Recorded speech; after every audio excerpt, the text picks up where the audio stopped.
Hi everyone, in today's tutorial we're going to talk about some of the chase options. So, most of you know how to create a chase. Chase is a sequence of steps.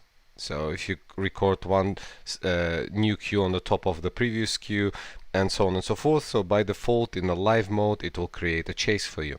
So I'll show you just some of the options you've got when you're running a chase. So when you're running a chase, so to run a chase you just raise the playback, raise the fader, and you're gonna see the playback running. That everyone knows that. And of course, if you want to convert it to the cue stack, you press cue timing and you convert to the cue stack. But the other options you also have is the chase crossfade, so the encoder Y. So if you set it to 0, basically it just shows you how smooth it's gonna go, the transition between the steps. So you can see with 0 it snaps. If you put it back to 100, then you're gonna see it goes smoothly. This is with encoder Y. So if you want to set a speed of the chase, you can use it by tapping this rectangle for the encoder Y, or using the button if you have a physical console. So it's 1, 2, 3, 4. This is how you set your like a tap tempo for your chase. You can also control the speed using encoder X, and use the double or half of the speed clicking on the physical button or clicking on the encoder. So the other thing you can do is you can change the direction of your chase. So if you, at the moment it's forward, so it goes steps 1, 2, 3, 4. If you click on it again, it goes backwards, so it goes 1, 2, 3, 4, 4, 3, 2, 1, 4, 3, 2, 1, etc. So it goes backwards. The other options you've got is a chase type. Normal, it's when the steps going one after another in the cycle, in the full cycle. You can also change this to be bounce. So you can go, it repeats 1, 2, 3, 4, 4, 3, 2, 1. So it's a bounce effect.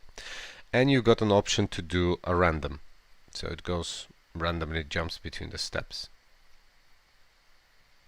So one of the things that I actually wanted to show you, the main purpose of this tutorial, I actually want to show you how to run the chases with a certain amount of times. So it's like how many repeats you want. So, and I've learned that not many people know about this function and how to work with it. So basically we've got 4 steps. So if you triple click on your chase, in the chase tab you're gonna find several options that you come across with, like a chase direction, chase type here and there, so you can see all your options. And I would say the option I actually want to show you is the number of repeats. So for example, if you say 2 and press enter, so this is how many times it will repeat itself before it stops. So let's test it. Run it. See, 1, 2, 3, 4. 1, 2, 3, 4, and then it stops. So it stops on the last step. If you really wanted to have like an empty cue, like a empty at the end, you can always create an empty step, say 5th step, just to be absolutely empty but really quick in loading. So then it's gonna go 1, 2, 3, 4, 5, and then on the last step, when it's all blacks out, it will stop.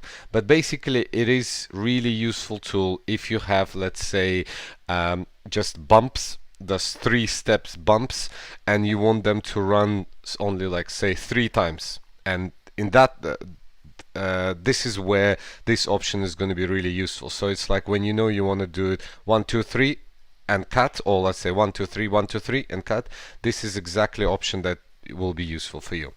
So in the next tutorial I will show you how to run a chase inside of the cue stack. So stay tuned.